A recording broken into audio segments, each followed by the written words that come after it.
Bisa dimulai? Baik, bisa Pak. Oke, bismillahirrahmanirrahim. Assalamualaikum warahmatullahi wabarakatuh. Waalaikumsalam warahmatullahi wabarakatuh. Selamat sore buat Bapak dan teman-teman semua. Mohon maaf mengganggu waktu aktivitas saat menunggu waktu berbukanya. Di sini saya dari kelompok 4 ya Pak ya. Kalau nggak salah tadi kelompok 4. Ada tugas wawancara observasi ke wali kelas gitu. Nah, berhubung kita keterbatasan waktu, sehingga kita wawancaranya dengan cara virtual online gitu ya Pak. Kalau misalnya kita bisa sebenarnya memaksakan hari esok Jumat, tetapi sangat-sangat mepet ke deadline gitu. Soalnya besok deadline itu jam 1 siang, seperti itu Bapak. Oke, untuk mensingkat waktu, yang pertama dari saya dulu ya Pak. Izin tanya nih Bapak, apakah Bapak selama ataupun setiap mengajar membuat kisi-kisi pertanyaan ataupun kisi-kisi soal kayak gitu Pak? Ya. Terima kasih Aiki. Itu ya pertanyaannya. Ya, Jadi berkaitan dengan diskusi. Apakah nanti pertanyaannya dari Aiki dulu satu-satu atau ditampung dulu semua? dari saya dulu Bapak Satu-satu. berurutan. Oh, satu-satu ya boleh. Soalnya Bapak ini pertanyaannya masih banyak juga gitu Pak. Jadi nanti semuanya kebagian bertanya. Ya. Jadi baik. Terima kasih secara umumnya aja ya teman-teman ya. Jadi ada pertanyaan yang memang notabene sama, jadi jangan ditanyakan lagi ya. Jadi skip aja yang lain untuk kita waktu.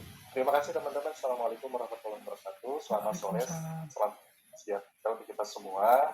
Alhamdulillahirabbil alamin. Allahumma sholli ala sayyidina Muhammad. Segala puji milik Allah Subhanahu wa taala. Serta salawat dan salam kita senantiasa terahkan kepada Nabi Muhammad sallallahu alaihi wasallam. Teman-teman mahasiswa yang saya hormati dan saya banggakan, terima kasih atas kehadirannya, partisipasinya dalam kesempatan sore hari ini. Mudah-mudahan senantiasa dirahmati kepada kita semua. Singkat saja teman-teman, apa yang sudah disampaikan oleh teman kita Rizky Nathan, bahwasanya dalam setiap pembelajaran itu perlu adanya inovasi-inovasi. Dalam hal ini, secara pribadi, saya mengajar di kelas 4. Izin memperkenalkan, mohon maaf, nama saya Reddy Hadi Setiawan. Saya kebetulan mengajar di SDN Cikirai Kidung, Kecamatan Cisarua, Kabupaten Sukabumi. Dan saya kebetulan oleh pimpinan diamanati mengajar di kelas 4. Nah, teman-teman, kembali lagi ke pertanyaan tadi, apakah setiap pembelajaran di setiap harinya saya sudah selalu mempersiapkan untuk kisi-kisi soal dan lain sebagainya. Ada yang namanya hybrid kurikulum teman-teman semua. Jadi bagaimana ketika kita menyiapkan kurikulum, menyiapkan modul ajar itu atau bahan ajar, itu tidak serta-merta kita ikut dalam kontekstual di modul ajar itu tadi. Tapi di sisi lain kita juga menambahkan variatif pembelajaran bagaimana kondisional. Karena memang pada dasarnya teori dan pembelajaran di lapangan itu akan secara berbeda.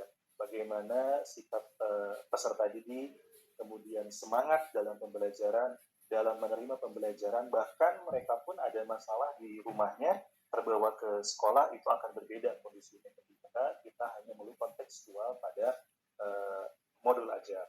Nah, di sini jujur ketika memang menyampaikan masalah kisi-kisi, kami memang ada variatif Pak Iki, teman-teman semua. Jadi variatif di sini kita memberikan sarapan pagi. Jadi sarapan pagi ini istilah kami, istilah saya pribadi, bagaimana kita memancing atau memberikan stimulus kepada peserta didik mereka supaya lebih cepat respect dalam menerima pembelajaran. Nah, sarapan pagi ini dalam bentuk apa teknisnya, teman-teman semua? Jadi sarapan pagi ini saya menyiapkan soal yang misalkan pembelajaran IPAS ya, teman-teman. Dan saya menyiapkan 5 soal lah, tidak banyak. Dan soal itu tidak susah gitu. Level kesulitannya itu ya anggaplah middle lah gitu ya, high gitu. Nah, jadi sarapan pagi ini kita berikan sebelum pembelajaran dimulai. Silakan teman-teman semua peserta didik mengambil mana yang sekiranya akan diambil. Misalkan saya sudah menyediakan ada 10 macam item 1, 2, 3, 4, 5, 6 atau dengan kode huruf A, B, C, D sampai selanjutnya sampai seterusnya. Mereka memilih misalkan poin E, huruf E, mereka ambil. E itu dibuka, kemudian ada soal 5 soal tadi dipas. Misalkan apa yang dimaksud dengan tata surya. Mereka mengisi ya, kemudian dimasukkan isiannya itu, kertasnya itu dimasukkan ke dalam tempat yang sebelumnya kita sediakan di meja kita sediakan meja. Memang bagusnya kan kita siapkan semacam pocket ya, semacam wadah sapu gitu ya di depan ditempelkan. Memang saya belum sempat. Boleh teman-teman kalau ada yang kreativitasnya bagus gitu ya, bisa difasilitasi membantu di kelas saya gitu ya. Saya meminta untuk dibuatkan misalkan apa gitu ya, wadah-wadah ada 10 5 atau 10 sampai 10 misalkan. Nah, itu kita suka siapkan untuk sarapan pagi untuk anak-anak. Jadi sebelum pembelajaran dimulai, kita berikan untuk stimulus mereka rangsangan supaya tertarik gitu. Oh, ternyata ketika misalkan mereka benar, kita evaluasi, dengan senangnya mereka seperti itu. Adapun variatif lain yang saya berikan di visi-visi terkait masalah pembelajaran, itu kita biasakan 15 menit mereka literasi. Karena alhamdulillah Cikere Kidul memiliki perpustakaan, walaupun perpustakaannya banyak kekurangannya, banyak yang memang mungkin buku-buku pun masih relatif jadul gitu ya, masih lama edisinya karena memang keterbatasan di negeri. Jadi kita biasakan mereka 15 menit membaca. Setelah itu, setelah 15 menit membaca, saya harapkan mereka bisa memahami apa yang menjadi bacaan tersebut. Dan ketika itu, untuk melatih public speaking mereka dan keberanian mereka dalam memberikan opini, dalam memberikan pendapatnya, ya, dari mulai sejak dini saya tekankan untuk bisa mereka mempresentasikan di banyak orang, di teman-temannya, apa yang menjadi poin-poin pokok pikiran utamanya apa sih sebanyak misalkan 10 halaman yang mereka baca gitu, atau 5 halaman yang mereka baca, intisarinya seperti apa. Jadi mereka mempresentasikan, mereka menulis poin-poin yang pentingnya dalam yang bacaan tersebut, kemudian mereka presentasikan di kelas. Dan banyak lain juga, kebetulan Mbak Maria ya, teman-teman di kami ini kan muslim semuanya ya. Saya biasakan di kelas itu melaksanakan sholat duha berjamaah. Tidak hanya di bulan suci Ramadan, di luar bulan suci Ramadan pun saya setiap sebelum pembelajaran kita lakukan sholat. Jadi itu variatif, inovatif yang biasa saya lakukan sebelum pembelajaran. Demikian mungkin Aik. Oke, lanjut Pak. Teman-teman buat yang Teman-teman suara saya kedengaran kan? Mohon maaf Aiki, kedengaran nggak suara saya? kedengaran? Jelas Dengar ya? Bapak, jelas, sangat jelas. Ini Nadia, Meilania, belum ada respon. Terdengar ya? Terdengar Bapak. Oke. Pertanyaan kedua, bagaimana cara Bapak menyusun kisi-kisi tersebut? Ya, jadi kisi-kisi tersebut saya melihat menganalisa lapangan, bagaimana mereka, ketertarikan mereka, bagaimana mengkondisikan mereka, karena beda hal ya kita kalau misalkan melihat SD atau sekolah lain yang notabene mencerminkan anak-anaknya memang relatif berbeda gitu ya, kesemangatan, keseriusan, fokus terhadap pembelajaran, itu yang pertama. Kedua, kita juga melihat kondisi kemampuan, pengetahuan umum, pengetahuan dasar. Nah, intinya dalam pembuatan kisi-kisi tersebut, apa yang menjadi tentunya apa yang menjadi pembahasan sebelum-sebelumnya kita review, kita ulangi lagi, kita sampaikan, kemudian kemampuan, kemudian tolak ukurnya dari segi lain kemampuan, motivasi mereka seperti apa. Jadi pendekatannya saya melalui pendekatan humanistik, jadi personal, bagaimana kemampuan dan sebagainya, bagaimana motivasinya, bagaimana mereka, keinginan mereka untuk mengetahui lebih banyak itu seperti apa. Karena tentu tuntutan seorang guru itu harus memahami apa yang menjadi motivasi, apa yang menjadi masalah mereka, person ya, bukan kelas. Jadi bagaimana cara mereka, bahkan mohon maaf ya, bagaimana cara mereka melakukan buang air. Terus saya harus memahami sampai ke sana, bagaimana orang tuanya dan sebagainya. Karena itu lebih kepada motivasi. Saya ingin menggali sebetulnya dalam kisi-kisi soal tadi, IT dan teman-teman semua, bagaimana mereka bisa membuat pertanyaan sendiri, apa yang menjadi pertanyaan mereka dan mereka mencari jawabannya. Itulah nanti masuknya kepada model pembelajaran ya. Model pembelajaran bagaimana mereka ingin tahu mereka apa sih tentang apa di IPAS misalkan. Kenapa sih planet itu di bumi kok nggak ada kehidupan selain bumi misalkan. Mereka ingin tahu dong misalnya seperti itu. Kembali lagi, saya kembalikan. Kira-kira apa yang menjadi bumi ini menjadi apa namanya bisa hidup, seorang manusia bisa hidup di bumi, tapi kok nggak ada di Merkurius, Mars dan lain sebagainya. Kenapa? Nah mereka mencari sendiri. Itulah menjadi model pembelajaran tantangan bagi mereka. Jadi kesana indikatornya untuk membuat suatu kisi-kisi. Demikian IT. Oke, lanjut Pak.